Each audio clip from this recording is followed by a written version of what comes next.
You are listening to Leaders and Legends, a podcast presented by Veteran Strategies, an Indiana-based public relations enterprise, and federally certified veteran-owned small business. I'm your host, Robert Bain, along with our producer, Chris Spangle. Our podcast is featured on the All Indiana Podcast Network in partnership with Wish TV.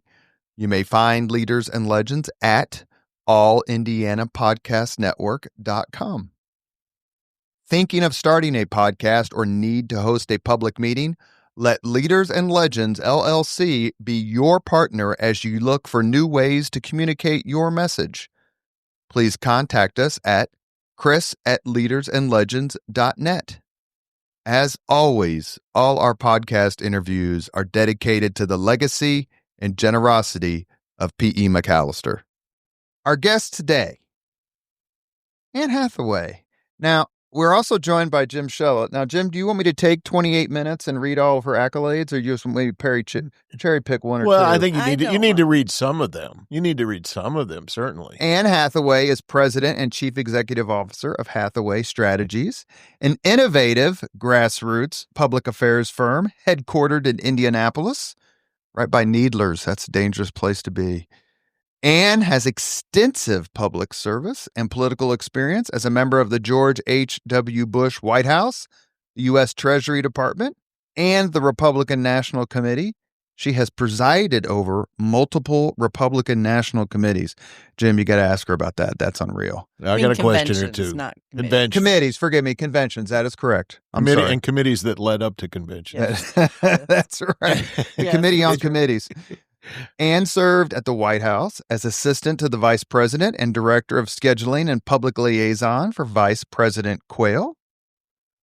The list goes on and on. She currently serves as executive director of the Richard G. Lugar Excellence in Public Service series. She has been selected 4 years in a row. I've yet to make the list.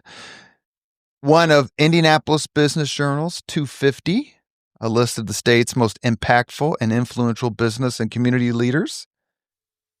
Other awards include... Let's just stop.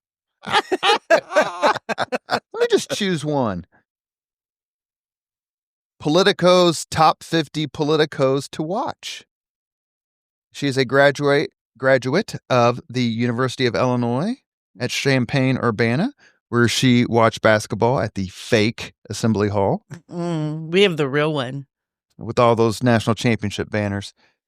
But we are joined, and I must turn it over, because we do love Anne, to Jim Shella. It's great to see you. You guys have been friends and acquaintances for 35, 40 years, something like that. I'm not old enough. Jim, have at it. Well, yeah, we got to know each other in the 80s. We did. When you were working for Dan Quayle. But before we get to that, I just wanted to say I loved you in The Devil Wears Prada. Are you going to be in the sequel? I am, and hopefully it will continue to get me great dinner reservations and upgrades in hotels. How much do you get feedback based on your name? A lot. Every day somebody will say, I heard of you, or they'll look at me over the, they'll be doing something, they'll look up and I'm like, yeah, I'm the real one. I'm the Indiana version. Interestingly enough, when I did a race in Minnesota, I worked with her cousin and was able to confirm that is her real name, my real name. And there have been times when she both Anne is spelled with an E in both cases, right? So it's middle names?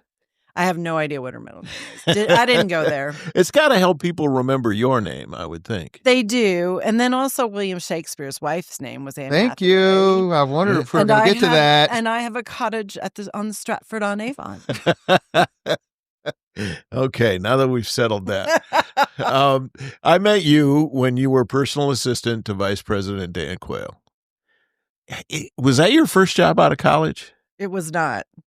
I did 2 congressional races out of college, and my candidate lost both. And after the second one, I got in a car and drove to D.C., went to Morton Blackwell's campaign school. And Morton Blackwell, he's still the national committeeman for Virginia. He did these Leadership Institute programs, and then after you finished, it helped introduce you to people in DC who were looking for staff. It was a great feeder system. And so somebody who knew somebody recommended me for a job at the U.S. Treasury Department. And I took it. My dad said that I had to have a job to go to DC. So I took the first job I was offered, but it's a great way to start. I was a GS4 clerk typist. I was paid about $14,000 a year, could not pay rent or eat anything but ramen noodles at the time. But I was only going to stay 6 months. I was from rural Illinois. I wanted to go to DC, wanted to try it, wanted to go home then and, go on with the rest of my life. But I really, really, really wanted to go to DC and be a part of it. And I ended up staying for a long time. How did you end up in the White House? My first or second day of work at the U.S. Treasury Department, I was working for the Director of Business Affairs and Intergovernmental Affairs. I was their assistant.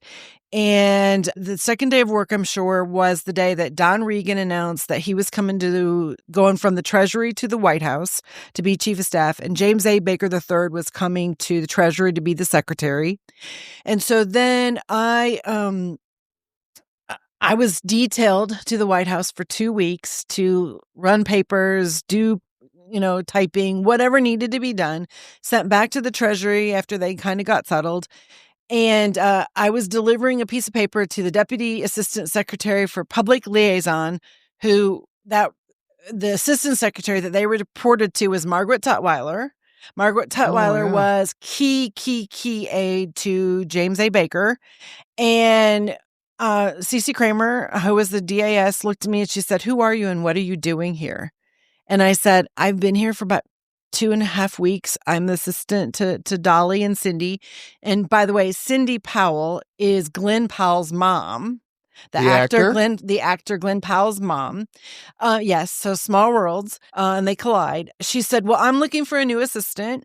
Would you mind hanging out at my desk and while I'm, getting things settled and interviewing, take care of me?" And I never went back to Dolly and Cindy. I just stayed there. And Cece was an ally of Margaret. And then when Mr. Baker left the Treasury to go be Chief of Staff or campaign manager for Bush Quayle 88, when it wasn't Quayle yet, Bush / whoever 88, I was one of 8 people plucked out. I had 24 hours to get out of the Treasury Department, and I went to the campaign. And I was supposed to be a scheduler for the vice presidential nominee, but they decided at the campaign to separate Dan and Marilyn. Marilyn had been Dan's campaign manager, chief political person when he ran for Congress and the U.S. Senate. So she had strong feelings about what should be said. As you all know from your access to staff, staff did not like that. So they would get on the plane, they would go to the cabin, and she would offer her 2 cents. Well, the staff went crazy on that. And so they separated them. And so I got called into a room by the deputy campaign manager. Well, they came into the room and said, "Who wants to be Marilyn Quayle scheduler, the VP nom candidates scheduler?" And I said, "Well, I'll do it. It's the Midwestern work thing. I'll do it, whatever," because nobody else raised their hand. So the deputy campaign manager for the VP team happened to be a woman by the name of Susie Wiles. My boss, Susie Wiles, now White House Chief of Staff. Yeah. Exactly. Called me in. And what I didn't know at the time, and you guys can envision this, a map of the country. What they did is pulled off media markets, DMAs, across the state or across the target states and said, "We want her in these." And I wrote as fast as my fingers would write those cities. And then it was my job to reach out to the states, the campaign folks that were placed in those key target states, and get Marilyn Quayle to see as many voters and get as much media as possible. And on the night of the election, I was answering phones for a guy from California who was the VP Nom's campaign manager, Stu Spencer. And Stu, so I answered the phones, Tom Brokaw, different reporters were calling, and I would shuttle the messages. And I went down the hall to deliver a message to the VP suite, and the elevators opened, and I got backed up against the wall because obviously Secret Service came out, and they had the VP and Mrs. in the diamond formation, and I backed up against the wall, and Mrs. Quayle came over to me and said, I don't know what will happen tonight, but I'll look forward to talking to you after the election. And then on Wednesday, we went in to the campaign and we got fired. There was no more money to spend on campaign. Right. And then on Thursday morning, I got a call inviting me to lunch with Mrs. Quayle, and I worked for her during the transition. She offered me the opportunity to be her personal aide, which I turned down, and ended up becoming a deputy scheduler for the vice president. And then over the course of the 4 years of the White House, added additional titles. And my boss, CC Kramer, who I'd worked for at Treasury, was my boss also at the White House. She left to go work for White House Public Liaison, and I became a commissioned officer for Dan Quayle for the Vice President of the United States, and I was named assistant to the Vice President and Director of Scheduling and Public Liaison. So it was a fabulous opportunity. Well, what I remember is I covered Dan Quayle all over the country. And Fairly?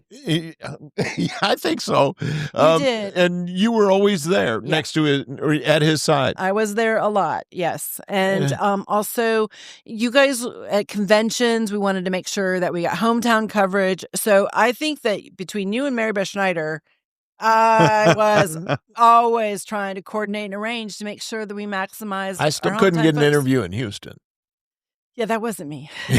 You said you turned down the chance to be the Mrs. Quayle's. Yeah, I could have been Mrs. Quayle's personal aide, the purse girl, and travel with her all over the country, etc. But I really wanted to be on the vice president side. I'd watched enough to understand that if I wanted to be around a long time and engage, that was where I needed to be, which gave me the opportunity to work with Bill Kristol, Al Hubbard, Spence Abraham, David McIntosh. We had a great international team as well, and I just learned so much. Also, we totally collaborated with the president's team and their scheduler, and it was the right place for me for which to grow. May I ask a Quayle question, Jim, and then I'll pass along? Let me say it a different way and be more declarative. Sorry, Jim. That's all right. No public official in the last 50 years has been treated as terribly as Dan Quayle was treated by popular culture, by the entertainment industry, by the news media, by some Republicans. Let's just be honest. Tell me about working with him and your impressions of him and how he handled all of that, because we don't think of it now because things are so different, and they are different. But in the early 90s, late 80s, he was getting lit every day. Yeah, and it started on day one in New Orleans at the convention. And I think that a lot of it had to do with he was the surprise pick. And he was unknown.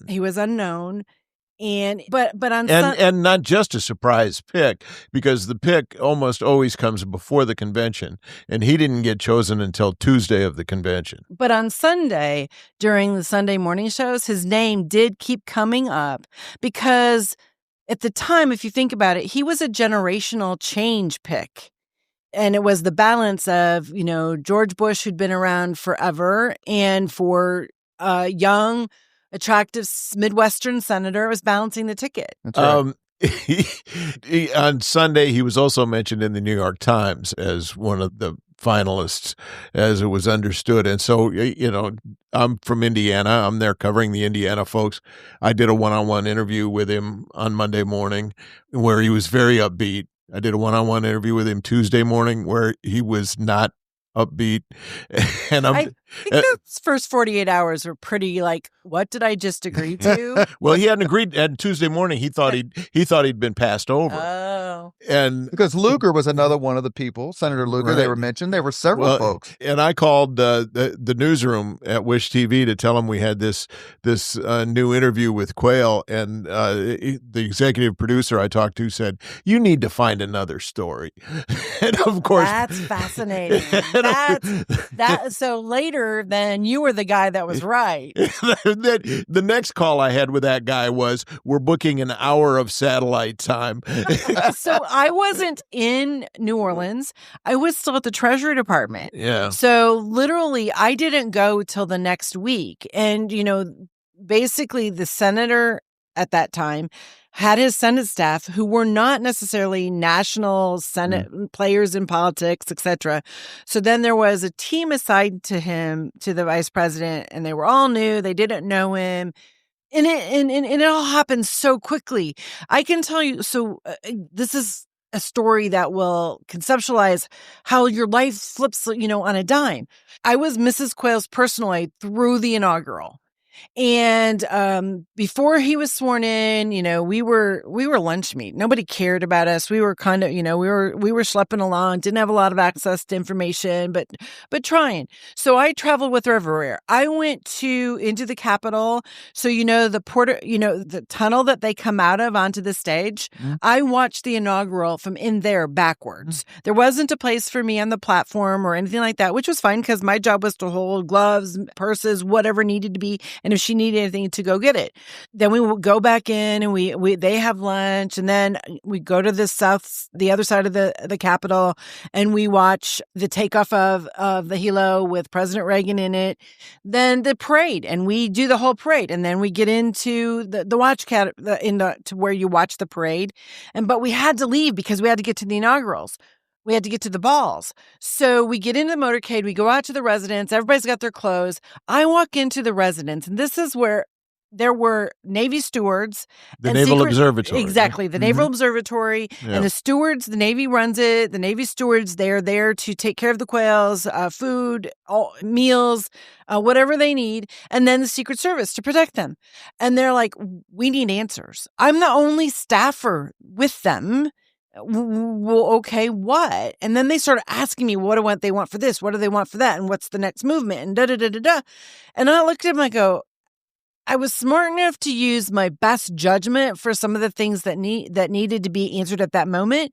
But then there were things I had to say, I just don't know. But I'd been with the Quayles at that time for 5 months. Mm-hmm. So, and I was with Mrs. Quayle when we went to the Naval Observatory for the first time and Mrs. Bush gave us a tour. And, but it was really like, no one warns you. No one tells you that all these things to be taken care of. And so I can only imagine from Sunday, Monday, probably no one talking. Think about it, Jim. The picture that they had for him was a Senate picture, a bio that was pretty skimpy. They had to go to the Almanac of Politics to figure out what bills he'd worked on. The Job Training Partnership Act. Right. JTPA, he and Ted Kennedy co-sponsor that. But it was just, it's just such a life-changing thing on your way in, but it's also interesting on your way out. So when we left, the vice president had Secret Service for, I think by statute it was 6 months at the time. 6 months, yeah. And they would follow him. He lived in a private residence after he left office, and he would drive down to the office we had in Georgetown at the time.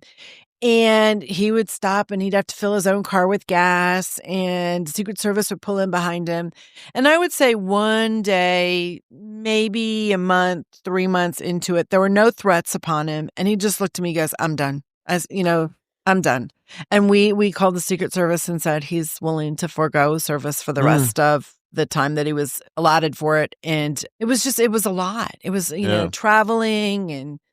Well, I'd love to have, we've talked about me throwing that line out to have him on, and it would be an honor. But listen to you guys talk about it. I just was thinking, in 1980, Dan Quayle, who's campaign manager, Mr. Miles, has been on the podcast. Quayle beat Birch Bayh in a great Republican year, but it wasn't close. And Birch Bayh's people will tell you that the senator himself said 1980 was the best campaign he ever ran, and he lost. 6 years later, Quayle wins. Joe Long Thompson, I believe, he beats in 86. Yes. With the largest margin in the history of the state for a Senate candidate. So my point is that... Although Joe Long Thompson was a late choice for the Democrats because Louis Mahern had a heart attack and dropped out of the race. And the Democrats had a meeting one Saturday morning with 3 potential candidates and came out with Joe Long Thompson. And congratulations to them. Full disclosure, I wasn't a Hoosier yet. So I went to work for the vice president for Quayle in D.C., and I didn't become a Hoosier and a Hoosier by choice until 1993. My larger point is here's a guy who'd been elected to Congress, He gets his replacement elected, a replacement successor, Dan Coates, who's awesome, former podcast He's guest. a great guy. He wins in 80. He wins in 86, largest margin in history. Then he gets selected as vice president, all in the span of 8 years. But yet, you would think that he was some sort of failure the way people talked about him back then. How did you handle that? Because we all, and here's my larger point, we all get so loyal to the people we work for in politics. Let me just help a little bit, because he was well known in Indiana, but nationally he had a very low profile. That's Right. And I was in New Orleans covering the convention, and he got chosen on Tuesday. On Thursday, I think he had 4 public events, and every one of those events you had to file for credentials in advance of the convention. So there was no way that I was going to get anywhere close to Dan Quayle on Thursday. And we had put together what we call a pitch reel before we left home, which is just compilation of video of Dan Quayle in any number of settings. And that pitch reel was gold because everybody in the media center was looking for video of Dan Quayle outside of New Orleans. And we were able to trade that for video of every stop that he made at 6:00 on Channel 8 that night. It looked like I was in his back pocket all day, and I never left the workspace. Well, and remember, the internet there was no internet then. There wasn't access to video. There wasn't access to information. So you had more than anybody. And I was being interviewed just to tell people who Dan Quayle was. I was on a radio talk show in Dallas right after Roger Staubach. Wow. So imagine this, though. So he gets picked, and I think about it now in the context of how, after doing 9 conventions and planning them and being on the inside, you get picked on Tuesday, and on Wednesday night, you have to stand on stage to the world and accept the nomination, and you have no time to prepare. Completely unfair to him. That's right. And so I think that the way that, and that's, I think, why we've changed and why we do it earlier, and it's just a much more controlled process because of the Dan Quayle experience. And the one thing I'll say that's definitive, the Dan Quayle that I knew and worked for is wicked smart, a consummate politician. He gets it. He can read a room better than anybody I know. And just not the guy that was portrayed on national media. Right. They're just two different people. He was also one of the first ones to, I'm going to say acknowledge, that's not the right term, but he made it clear that if Bill Clinton ran the country as well as he ran the campaign in 92, that our country would be all right. So, like, good recognizes good. But remember that? He says, if you run the country as well as they run the campaign, because they did such a good job in 92, and the 92 Bush-Quayle campaign was a little rough. Yep. Until Mr. Baker came along, and it was too late. It was too late. It was that was one of the most frustrating campaigns I worked on, because I was working in the White House and I was doing the vice president's schedule at the time. And I remember going down to Al Hubbard's office, and you guys both know me well enough that I got my dander up and I marched down, and I'm like, I threw the schedule at Al, and I'm like, are you kidding me? We're going to South Dakota. There are 2 or 3 electoral votes there. What, have we given up already? 3. Are they burying the vice president? They don't want him out. And so it was just a really, really tough environment. I grew up in the Sioux Falls media market. I can tell you, they're nice people out there. Really, just not very many of them. They were great people, etc. But there was no way that we were going to, win the nomination or win the election, the general election, right, if we were focused on spending, valuable time in South Dakota. We already had it in our pocket. You're listening to the Leaders and Legends podcast, along with co-host Hall of Famer Jim Shella. Our guest is Anne Hathaway. She is, among other things, president and chief executive officer of Hathaway Strategies. She was hired in her gig by Joe Elsner, and let's see who else has helped mentor you along the way. So are you saying Joe Mel mentored me, or I mentored Joe? Joe mentored you. Who else you got working for you who likes to mentor, Mr. Phelps? Mr. Phelps and I worked together at the RNC, and then he went to Michigan to work on the governor's race, and they lost the primary, and he called me in August of 2010 and said, "We just lost the selection. I'm looking for an opportunity. If you know anybody or anything, could you give me a lead?" And I said, "Could you be here on Monday?" Because if you'll recall, I was the campaign manager for Dan Coates's primary. And was still helping on that, and had started my public affairs business, and we were doing some other things, and so he came August of 2010, and he's still there 15 You years have later. you have a terrific team. We have a great team. We have fun. That's the most important thing. Is we work hard, play hard. So it's a good time. We got a couple. We have Abriana Carnes and Gabe Rosalie on our team. They're also awesome. Well, we're here to talk about you, and we kind of got bogged down in Dan Quayle. But it's a big part of my life. Well, is it fair to say that your career all goes back to the Quayle experience? I think the Quayle experience launched me in national politics and provided me that opportunity. But when we lost, I moved back to Indiana, I moved to Indiana in May 1993, and so then worked with Dan, did both of his book tours, started his PAC. He did a lot of speaking engagements in the next chapter of his life. I kept my house here, but I went to Arizona with them when they moved in 96. But I came back and I worked at the Indiana Sports Corporation for about 18 months, figured out there was as many politics in sports as there were in politics. And then I left there and I ran the House caucus in 99 and 2000. And our goal was to win the majority so that we could have the pencil for redistricting, which didn't happen. And then in 2001, a friend of mine at the RNC, a guy by the name of Jack Oliver, became deputy chairman. And I sent him a note congratulating him. It was an email. I sent him an email congratulating him. And I think I still have the email today to this day. And he wrote back, "Why aren't you working for me?" And I wrote, "Because you haven't asked." And he said, "Could you fly to DC on Monday?" And then I flew to DC and was interviewed for the regional political job for the Midwest as what we call an RPD at the RNC. And it's the best job in politics because basically with an incumbent president, you're the president's political person. You're trying to raise money. We were recruiting candidates to run for office. We were putting together campaigns. It was the best. And I had a great region. But interestingly enough, I turned it down. I said, "No, I think I'll just stay." And I went home for Mother's Day. And my dad said to me, "Honey, I don't get it. You want to work for the Indiana minority leader, or you could work for the president of the United States?" And I will tell you that was a defining moment for me because I was afraid. I was afraid of failing.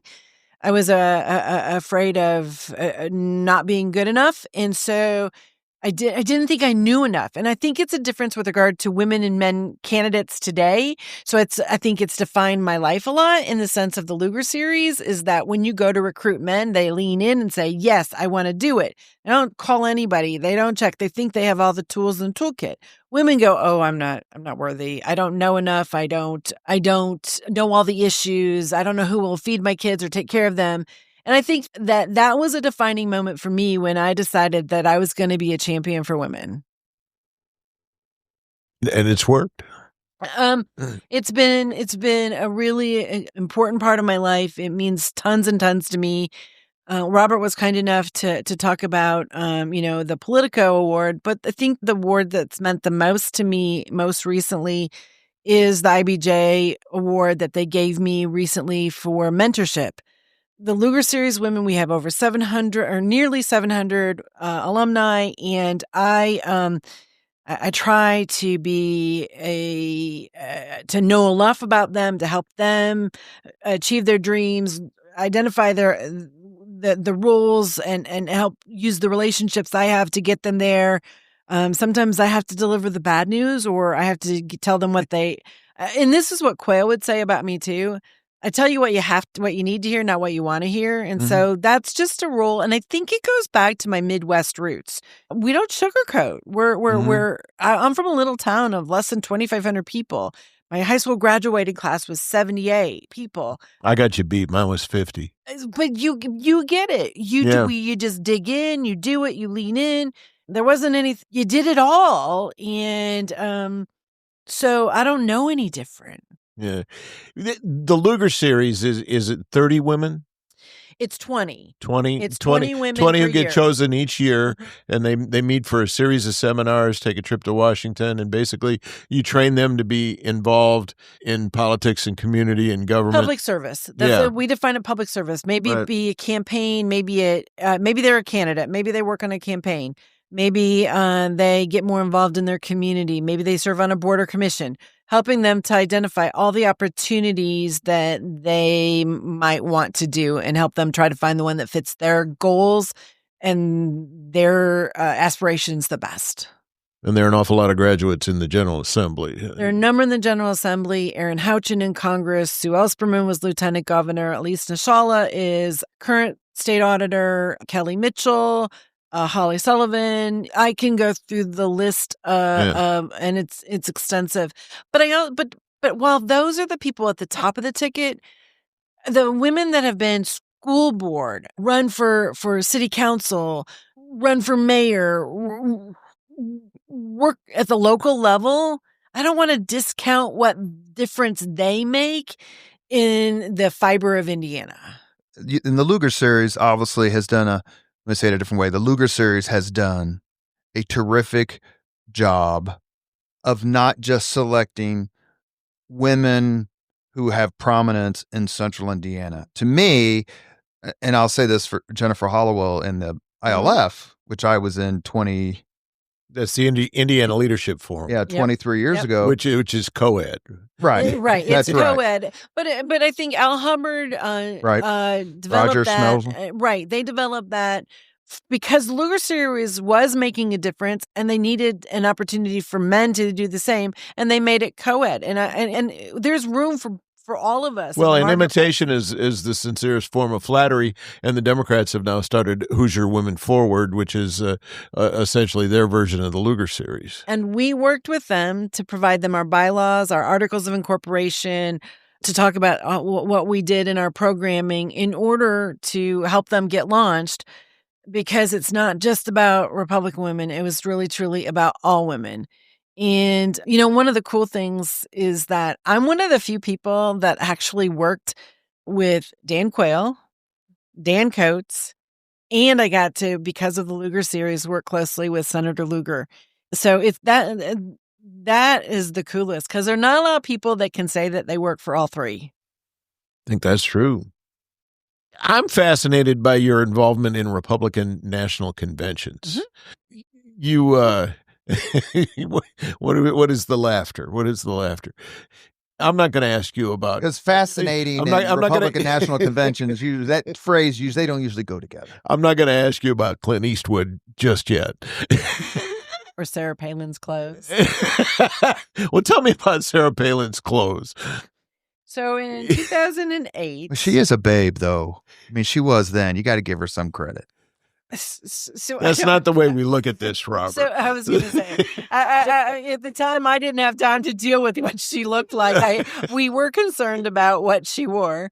That being said, so in 2008, when she was selected by Senator McCain to be his running mate, she was the governor of Alaska, and she didn't have the wardrobe for the stages that she needed to go on, and including the convention. And so we're literally sitting in the bowels. And she was a late pick. She got chosen on the Friday before the convention. Exactly. Correct? And her family didn't have a lot of appropriate attire as well. And you'll appreciate this. In Minnesota, your home state, in the bowels of the convention center, we are having a meeting and countdown meeting with the campaign, trying to figure out what needed to be done. And she needed funds for her wardrobe. And so the campaign looked at us, and I was chief of staff of the Republican National Committee at the time, and the chairman sitting next to me, and I turned to the lawyer and say, "Can we do this?" Pardon me. And they said, "Yeah." And I turned to Jeff Larson, who was the chairman of the convention, and said, "Hand him your credit card." which he did. At which point, then by using the assets of the convention, when the campaign was over, the RNC, because we're the umbrella group for the convention, owned her wardrobe. So the wardrobe, what she wore to the convention, what she wore all throughout the campaign, came back in luggage out of the belly of the plane to the Republican National Committee. And we locked them up. If you go back and look, there was a lot of brouhaha about the fact that there was a lot of money spent. And the lawyer, the legal counsel, Tom Josefiak, and I went down, unpacked the luggage, and we literally put the clothes out and put them into individual brown paper bag, different pieces. And like what she wore at the convention, we took it apart. One piece went in one bag, the skirt went in another, the blazer in another, the shoes in another, so that no one would be able to look and see that it was a complete outfit and put the story together.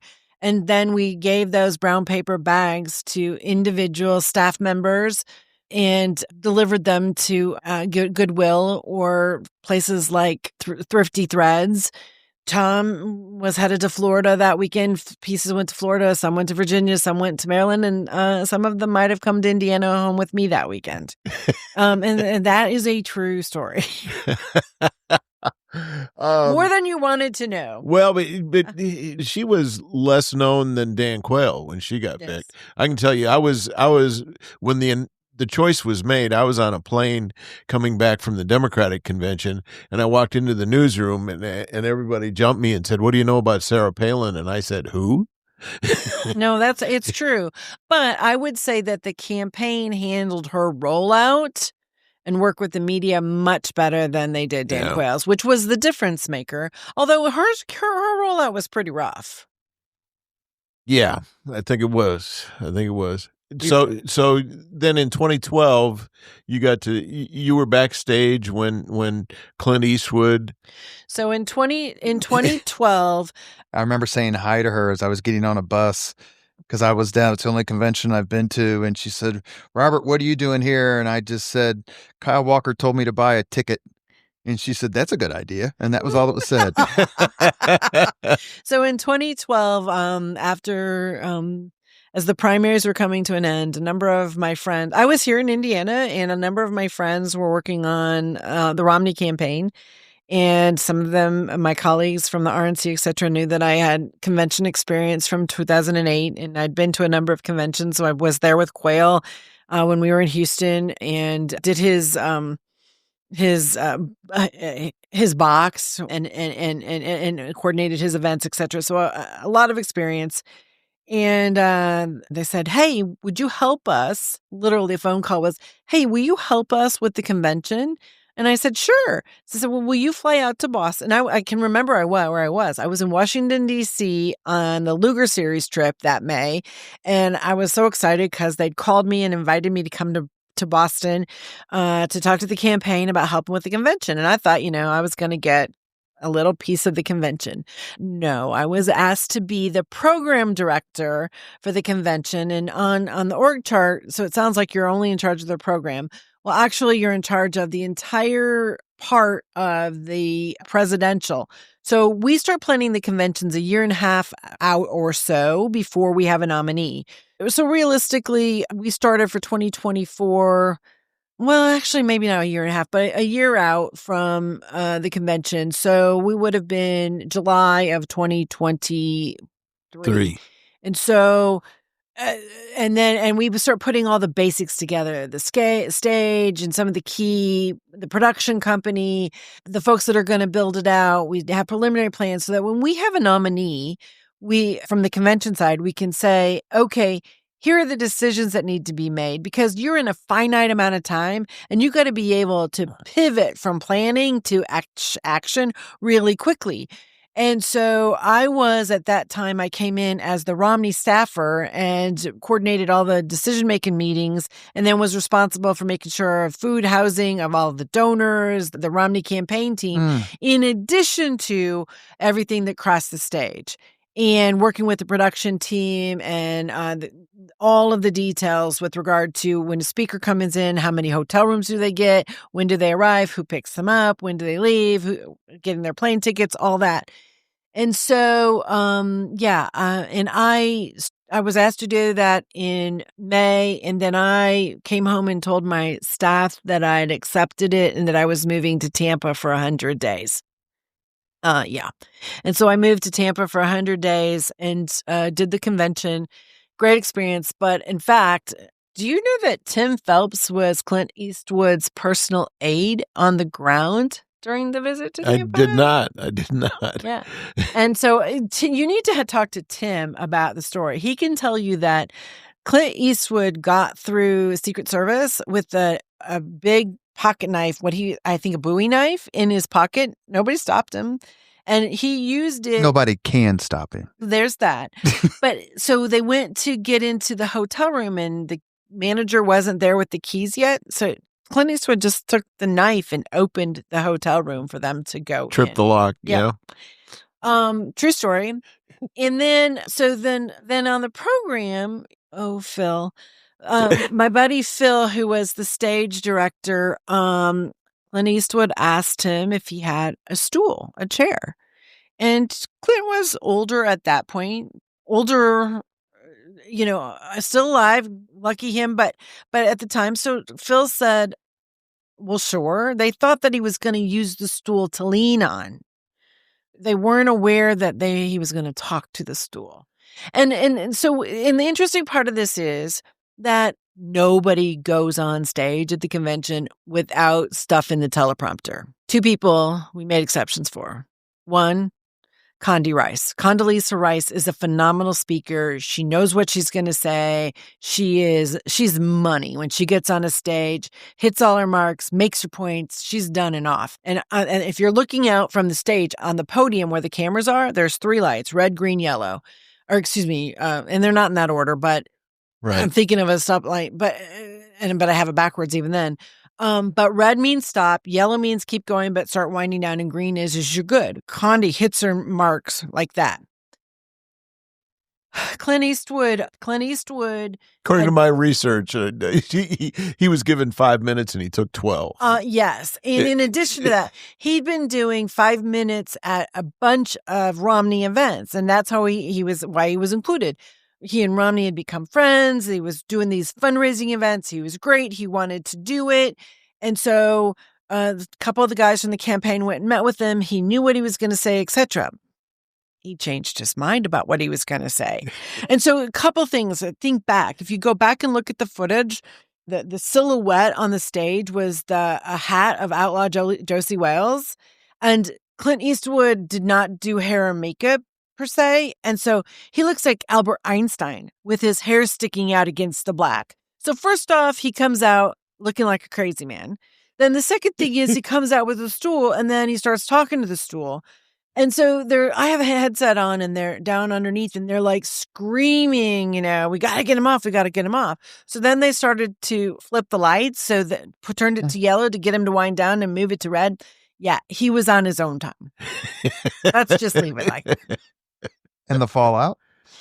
Well, the chair was supposed to represent Obama, right? And the speech was pretty thoroughly panned. It was totally thoroughly panned, and the guy from the campaign office that I was working with, he said, "You understand, this isn't Mitt Romney's fault. This isn't Clint Eastwood's fault. This is yours and my fault, and we're taking the blame." And I said, "Absolutely," and keep on going.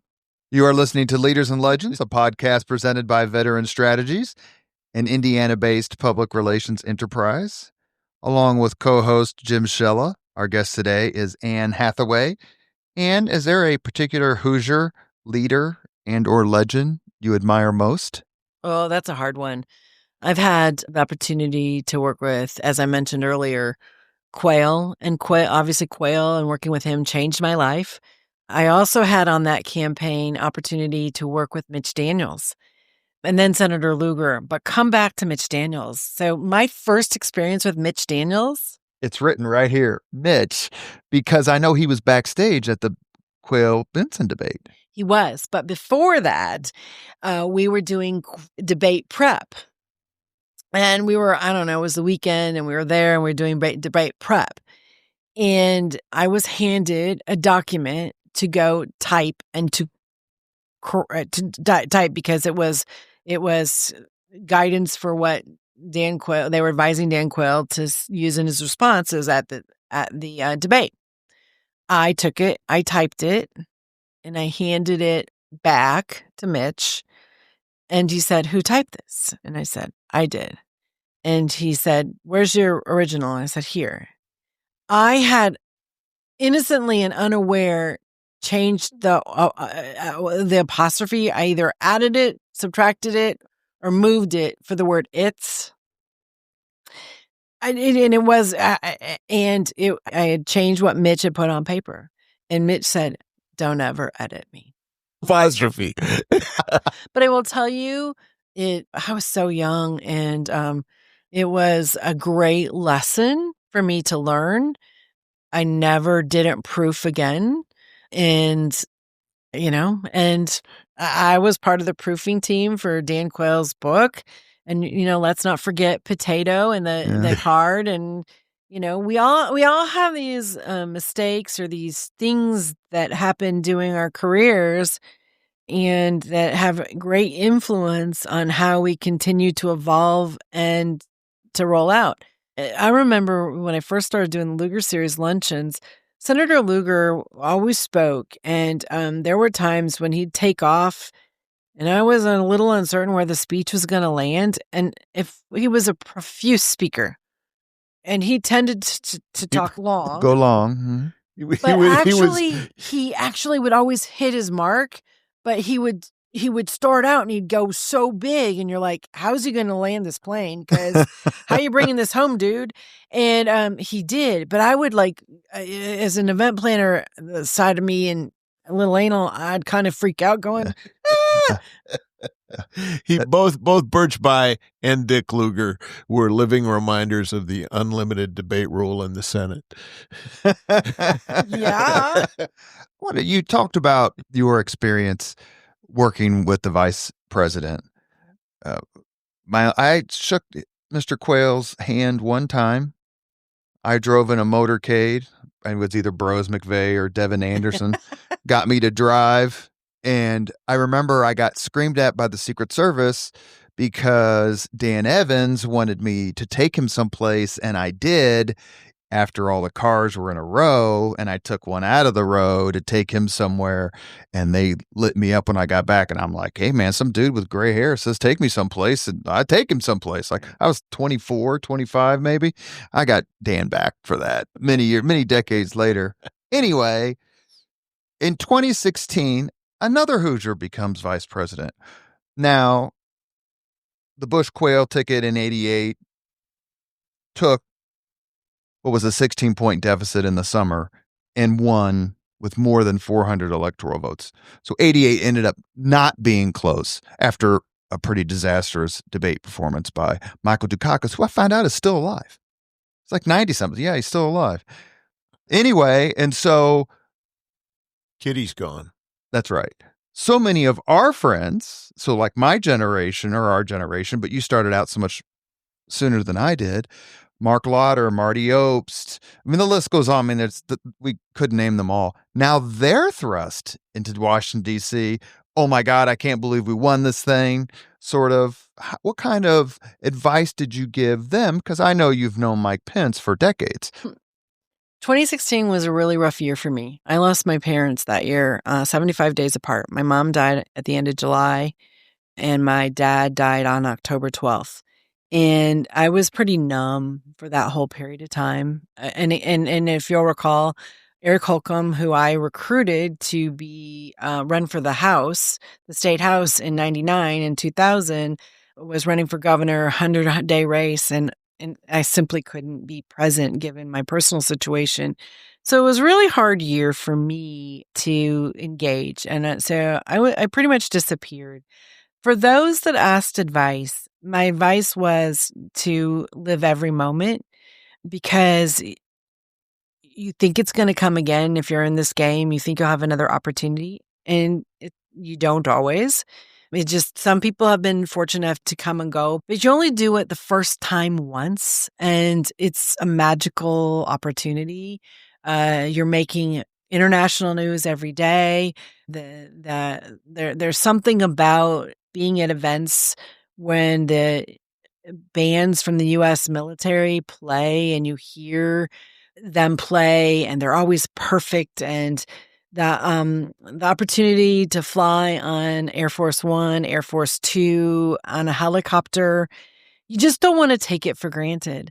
The other thing is that to do your best. There isn't a day off. It's 24/7 as long as you're there. You're never off the clock. You're always on. I remember there are a couple things that vividly, the White House operator can find you anywhere, anytime. With our phones, you're never off the clock. Somebody always wants something. I used to go to the grocery store when I was chief of staff at the RNC. I used to go to the grocery store on Saturday mornings trying to buy food. And inevitably, when I was at the grocery store, always Carl Rove would find me. He'd call me, and Carl doesn't pause when Carl starts talking. And so I would have to leave my cart in the grocery store and go outside to my car so I could copiously write notes, because I also couldn't hear him. And so it's just amazing opportunity. It's not a job, it's a lifestyle. It's a lifestyle, and it's a choice. The other thing, that a couple people came to my office and they were convinced that their lives were going to be gilded, that the next career, the next opportunity was going to be there. And they were like, oh, I remember one of them specifically said, I'm going to be a commissioned officer at the White House for the vice president. And, my path is set. And I looked at him and I said, that's my commission. Let me know how it works for you. Because while you have that opportunity, it's a moment in time. You still have to go out and look for your next job and build your career. And obviously being a commissioned officer helps, but it's what you do while you're in the roles that makes the difference about the next opportunities. It's about the relationships. The old adage about treating people how when you're on your way up and on your way down, it's real. There are people that I know that I have hurt or offended by the tone of voice I used, or by the way I don't always, as I said earlier, don't always sugarcoat stuff that I've hurt. And while I regret that, I know it's made a difference in the relationships I have with them, and I'm sorry for that. You mentioned your role in holding purses and holding hats. There has to have been a time where you had to tell someone, I don't frickin' hold hats anymore. I don't hold purses anymore. Without giving away too much personal recollection, do you remember that moment? Did that moment ever happen where you had to look at someone and go, this isn't the Anne Hathaway of 1988. I'm sorry. Actually, no.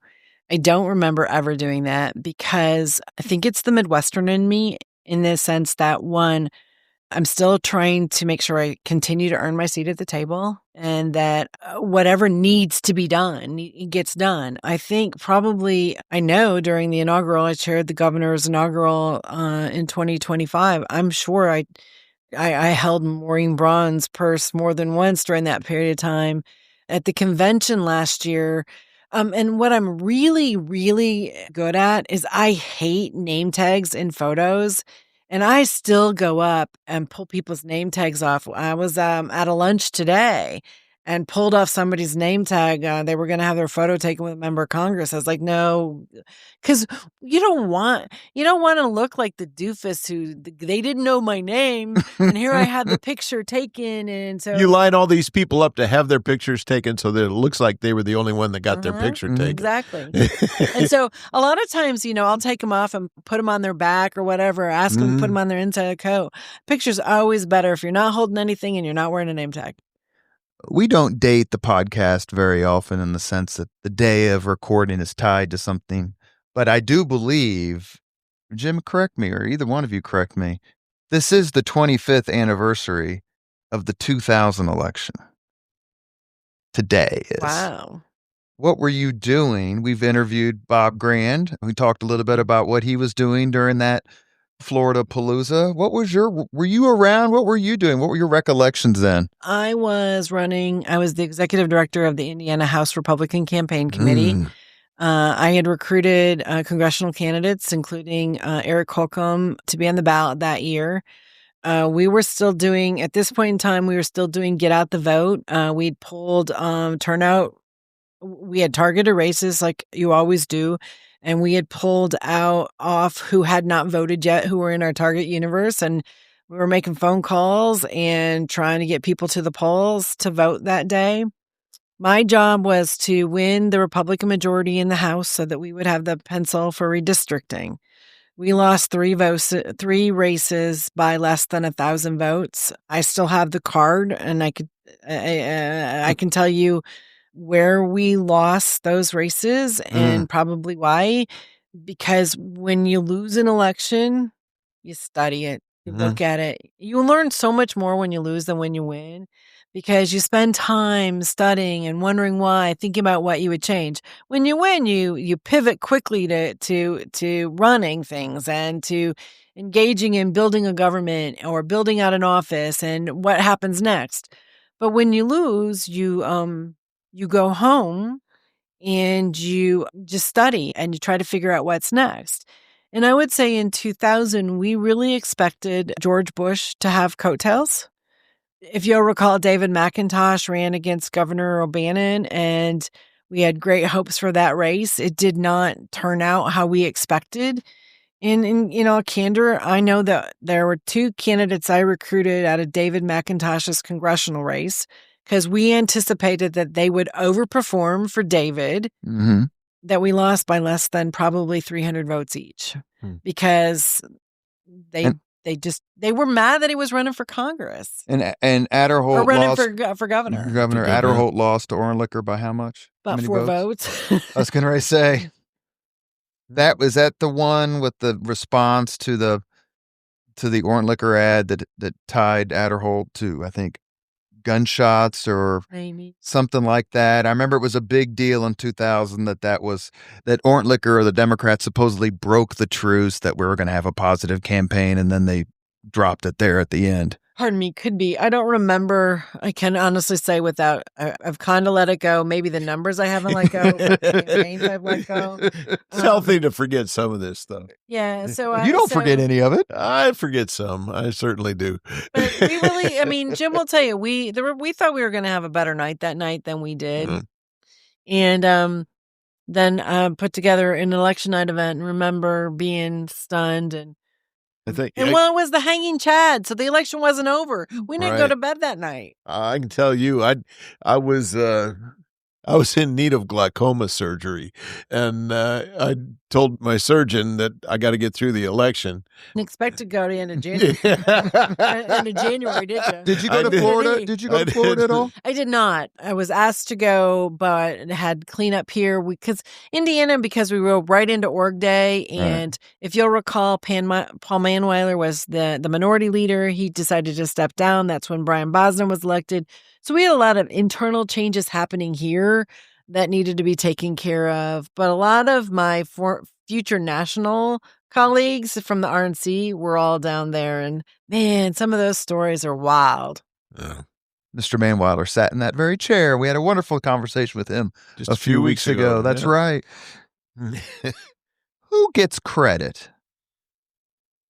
Or does anyone get credit for foreseeing Trumpism? Not him per se, but the shift in the Republican Party philosophy that's clearly happened in the last 8 years. There've been all these movements in history, Ronald Reagan or, the isolationism of Robert Taft. I mean, the list goes on and on, right? But you're as astute politically as anyone I know. You've been involved for a few years. Does the rise of Trumpism, the success of it, surprise you? No, and it doesn't. I think that if you think about it in terms of chapters, Reaganism, the Reagan days, the Clinton days, the Obama days, two sections of Bush days, I would say, that the Trumpism, President Trump owns. I would also say that the term MAGA, Make America Great Again, is his. I think that the mistake that a lot of people are making is that it goes beyond the tenure of Donald Trump. No one will be able to take that mantle and carry it and deliver those voters as Donald Trump is able to do.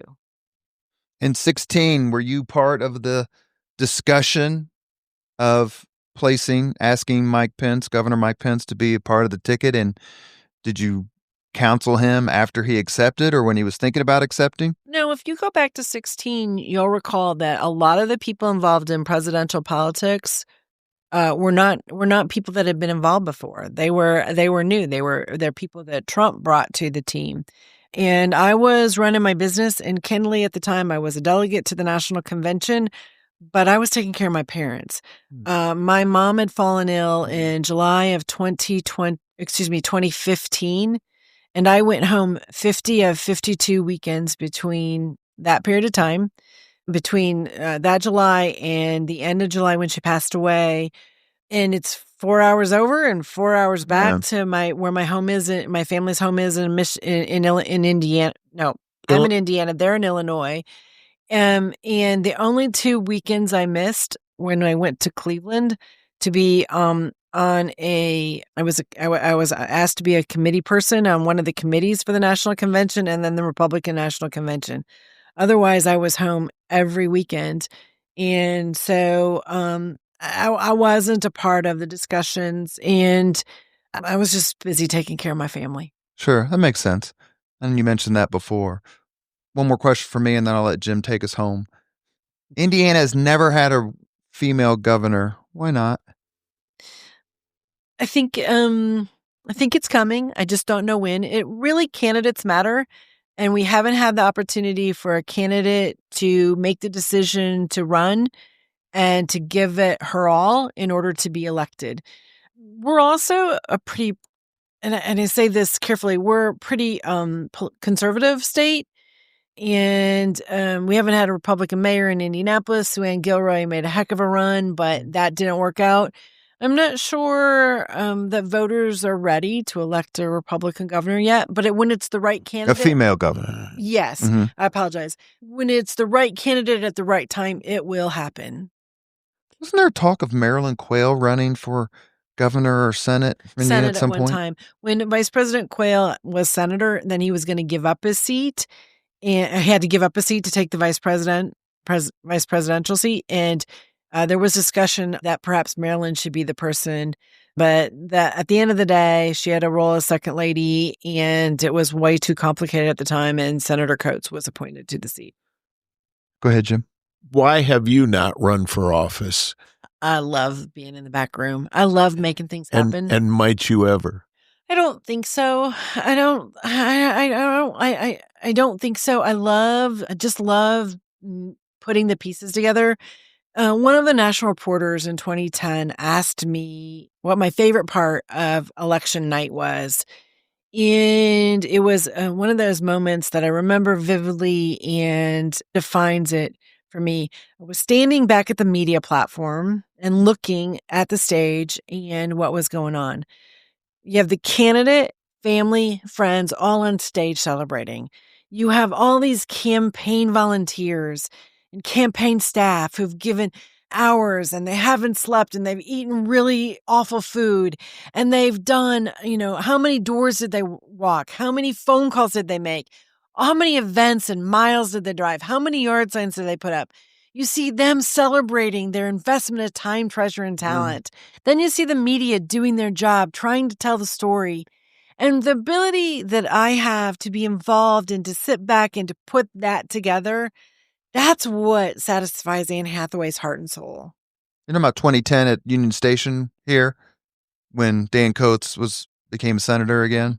That was a wonderful night. Yeah, it was. It really was. And it was a lot of fun to be a part of it. And again, it kind of goes back to my Lugar series experience. My job is to invest time, treasure, talent, and people to help them fulfill their dreams for the opportunities that they want to go for. We should note, however, in talking about firsts, Anne Hathaway was the first female chairman of the Indiana Republican Party. So let me ask you real quick, Jim. So what are the similarities between Anne Hathaway and, let's say, Rex Early as the chair of the Indiana Republican Party? Well, first off, I was only there 10 months. Yeah, and I didn't actually cover Anne when she was there, but similarities are they understand politics and they know how to play the game, I would say. People who really get politics are different than those who don't, and there are an awful lot of people, even in elected office, who don't really get it. That's true. There are a lot of candidates who don't get it, really, truly, who don't understand how they got there, but they know that they want to serve. And so that's why they hire people like me to help them figure out how to win. Yeah. I mean, I think for me as a political reporter talking to a Rex Early or a Anne Hathaway, I think there's a shorthand there that you don't have with other people. It's a lot of fun. I mean, I used to tell people when I would give speeches that it was adult. Like I had to give up sports at some point. Golf wasn't it was competitive, but I needed full on contact, and that politics was full on contact. Winners and losers. Is there a Democrat elected official that you're like, man, I wish he or she was a Republican? Probably, but I haven't thought about it for a long time. My choice, Joe Donnelly, sat in that exact same chair, and he's just such a terrific Hoosier statesman and a wonderful person. It seems like, people say politics is different now. That's a whole nother podcast. But I don't feel less of a Republican or a conservative or an activist or a fighter, whatever word you want to use, because I admire Joe Donnelly. So it's interesting you say that. I really, really enjoyed the conversation that you hosted or narrated from Marian University with Joe Donnelly and Eric Holcomb. That was a great night and a great conversation. And I think that what I miss most in politics right now is the laying down of the swords and the ability for the two parties to work together to get something done. We've become so extreme and there's so much vitriol and so much, for lack of a better term, anger. When I came and started in politics, it was you would bring the best on each side, knowing that there were going to be winners and losers. And particularly when it comes to enacting legislation, Republicans would bring the best that they got. The Democrats would bring the best that they got, understanding that something was going to end up on the cutting room floor. And it was the whole, if I get that, you get that, to put together a bipartisan bill that actually helped us to move our country forward. Right now, we're so worried about whether it's all the Republican nuggets are in it or the Democrat nuggets are in it. I wish we could go back to a society, and this makes me sound like a dinosaur, where we are actually working together to make things happen. And you will know there are lots of Democrats in this town that will tell you that as partisan as I am also an honest broker, and I want to work in order to make sure that this city and this state actually are moving forward. I am a Hoosier by choice, and I want us to be the very best we can be. And it's especially the city, because obviously in the formative years of new Indianapolis, post Richard Lugar election as mayor in 1967, the Republicans were running the show. They just were. But every single one of them would talk about, hey, Ted Boehm this, Andy Jacobs that, Bill Crawford said this. And for Indianapolis, for the city, and I know you live in the city, your headquarters is right in the middle of downtown for your business. It's so crucial for the parties to go, look, we can do Fox News and MSNBC all day long, but let's go have a beer. It's the Ronald Reagan, Tip O'Neill days. Yeah. But you want to know the thing that scares me the most right now? Is that there are a lot of elected Republicans and Republican consultants, et cetera, who've never been in the minority in Indiana. Yeah. That they think that we are a red state and will be forever. And if there's anything that the three of us know from our length of time, that this is cyclical and very fragile. And I'm concerned right now that Republicans have forgotten that the opponents are Democrats because we're all busy beating each other up. Yeah. I think that makes a lot of sense. It wasn't, I mean, it's been 20 plus years now, but there was a time in all of our political lifetimes where the Democrats had the governor, one of the senators, mayor of Indianapolis, the Indiana House, a majority of U.S. congressmen. I was at the state party for that in 2006, the attorney general. And you're right, it is cyclical and you can get drunk. We get too full of ourselves and think that, oh, we're going to be in charge forever, and we make bad decisions, and we get careless. And we've, in my opinion, I'm a bit concerned we've lost our edge. I'm going to let Jim ask you the 5 questions.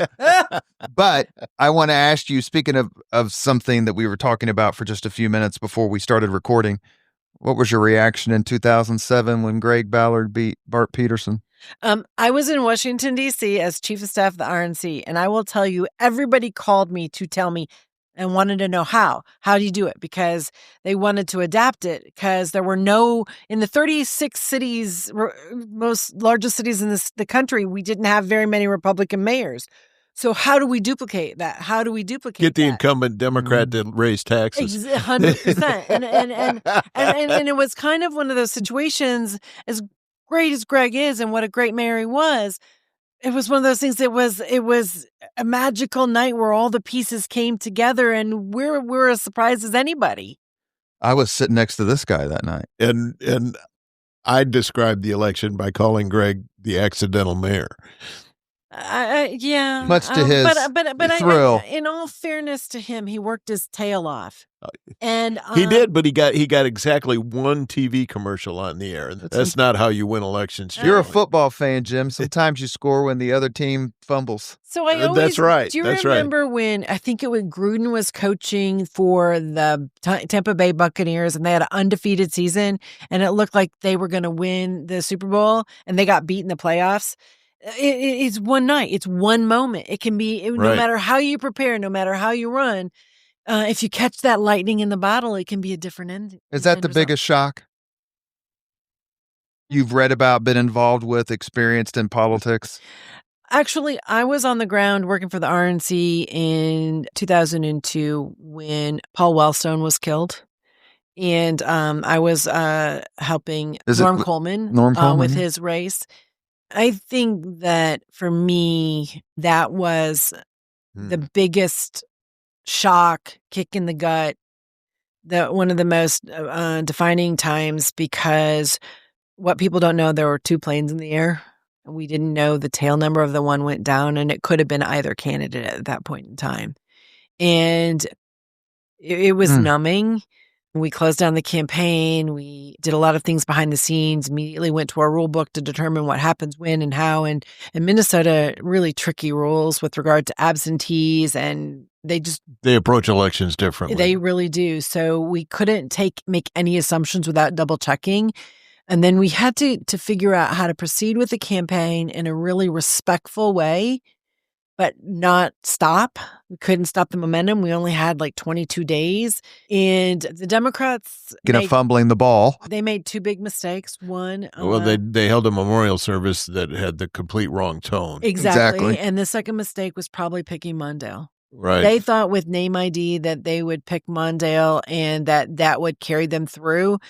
And we identified that 18 to 35-year-old voters had never cast a vote for Walter Mondale, and we targeted them and rode them hard. And he hadn't been in the spotlight. So when he came back on the stage, it was like, wow. I mean, he never particularly looked young, no offense to Mr. Mondale.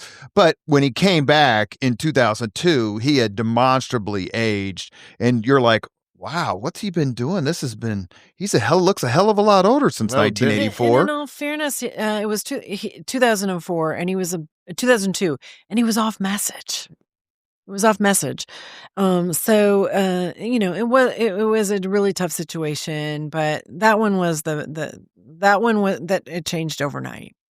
So just real quick, and you covered this, Jim, I want to make sure that you chime in 2016. When it's repeated, not through a death, but through a withdrawal, Did you have visions of like, okay, you're bringing Evan Bayh back. People don't really remember him. He was elected first in 86. Todd Young's a hell of a candidate. Cam Savage really knows what he's doing. I mean, did you have some of that Minnesota flashback? Sure. Again, I was a little bit numb during then. When I ran a campaign, an advocacy campaign for card check that no one really followed. But I always believed that Evan Bayh had a glass jaw, and I had less than $400,000 and put together a program that rattled Evan Bayh before he got off the ticket. And we put up like 112 billboards across the state overnight. They all said, "Do not let Evan Bayh kill jobs." They were black with yellow hazard tape on them. We had a website. We had mail, and you had Darlene Sherman. Yes, and we rattled Evan Bayh, and so this is in 2010. This was in It was the end of 2009 and 10. Yeah. I think the billboards went up in August of 2009 because that particular issue was being considered in Congress at the time and in the Senate, and we needed him to vote differently than he intended.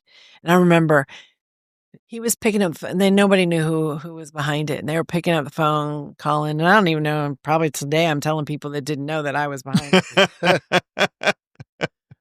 All right, the 5 questions. Yes. What was your first job? My parents bought a hardware store when I was 9, and I was a clerk at the hardware store and a toy buyer. How much did you get paid? Probably nothing. Maybe a quarter. Okay. Because I remember working for my dad and getting paid $1.50 an hour. Doing heavy labor. I think my parents convinced me that it wasn't a job to get salary. I was original latchkey kid. If I wanted to see my folks, I had to go down to the store. But I learned to make change and wait on customers, and it was the best way to grow up. And do courtesy wrap. We wrap every package at Christmas time. I would take 2 weeks off from the White House at Christmas time because it was slow, and go back and wrap presents for my mom at the hardware store and her gift store at the time, because then I got to see everybody in town. It was really fun. Question number 2. I was an elf. What was your first concert? Head East. What is that? It's a band in Illinois. Oh, wow. You don't know Head East? I'm sorry. I know Chicago. Head East had a hit in the 80s. Yep. Damn it! I can't. Don't tell me. If you start singing it, I'll know it. Never been any reason. There was a song. Yes. Save your life going down for the last time. I can't sing, but you know exactly. Yeah. And I was the first concert my parents let me go to. It was at the Illinois State University. Did you wear leg warmers? No, I probably wore jeans. Question number 3. I don't like leg warmers. If you could suggest a book for someone to read, what book would you recommend? With the Bible. Other than the Bible. You never didn't put that caveat there. I don't know that I can come up with an off the top of my head, and I knew this question was coming. I'll come back. Asterisk. I'll come back to you guys. All right. Number 4. If you could witness any event in history, be there in person as it happens, which event would you choose? I think, I get so tongue-tied on this because there are so many things. The first thing I would say is that I've been fortunate enough to attend a presidential inaugural more than once. It is the most amazing, peaceful transfer of power. And I love our country because of that, and because we do it well and do it right. And it's the way it's respectful and should be. And I think that there would probably be another inaugural. I just, freedom means so much to me. And people make fun of me because I still get weepy at Colts games when they unfurl the big flag and we sing the national anthem, and when they have the eagle fly, and the freedom to be in this country. The people have died that have given us that freedom. It just means so much to me. I take the Luger Series class to Arlington National Cemetery every year. And someone asked me once, why are we here? These people are dead. And I said, because all of these people died to protect our freedom that allow us to do what we do as it relates to politics. Thank you, Robert, for your service. It means a lot. And my dad was in the Navy. He was a Seabee, and it was something he talked about often with regard to defining his life. And so I think that the presidential transition of power is something incredibly special. Yeah, I've been to 2 or 3 of them. It's impressive. And it's impressive how many people you get to an event that's on the lawn, essentially. And it's freezing cold. Yes. Yeah. I mean, 2 of the inaugurals that I've been invited to or involved in have been canceled. Reagan's and Trump's second because of just how cold it was. It was so cold. Yeah, I think I lost a coat on a bus after one of them. There's always a lot of, whether it be conventions or inaugurals, there's always lots of buses involved. If you could have dinner with anyone living today 2 hours off the record, who would you choose? Because you've been in some amazing dinners. Yeah, I've been in a lot of amazing dinners, and I think it changes. It's so funny. I'm one of those people who is so in tune to current events and what's going on. In 1 minute, it would be not Donald Trump, but Melania Trump, just because I'm curious. Do you know her very well? No, she's very guarded. She never spoke at the convention last year. She actually didn't. I don't think she showed. Did she come? Maybe the last night. Yeah, maybe. So there was no interaction with her at all. I've been fortunate enough to be at dinners, small dinners where Mike Johnson, the Speaker of the House, has spoken.